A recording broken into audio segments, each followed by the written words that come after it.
2020 Subaru Accent Touring. So just doing a refrigerant recovery on this one.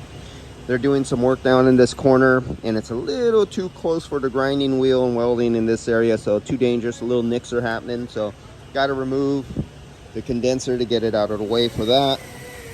And I'm just purging back in dry nitrogen into the system.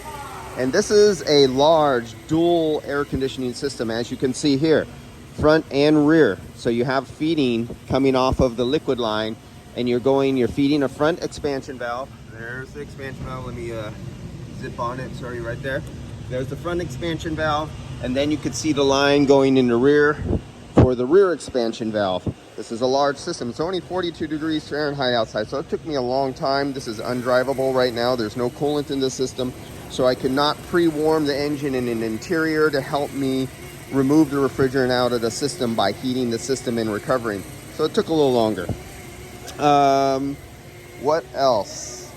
Nothing about this, but here's a 2021 Mustang E Tron, or whatever they call them. Check this out.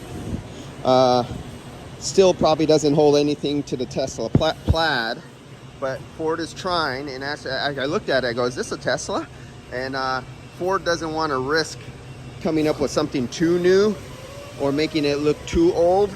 So they're trying to definitely copy the Tesla. We definitely got a Tesla thing going on here. Let's see, no, they already got it off.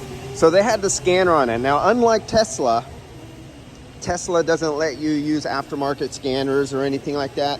The Ford electric vehicle lets you use aftermarket scanners for post-scan and pre-scan of the vehicle. So Ford has that going for them. If there's anything, the big three, as long as they allow the aftermarket and general repair to continue repairing their electric vehicles, unlike Tesla, who is restricting aftermarket, Tesla is getting a lot of kickback by independent repairs and mechanics themselves telling people, do not buy Teslas because Tesla won't let us repair their vehicles. But yet Ford will let people repair their vehicles, Chevy and Chrysler.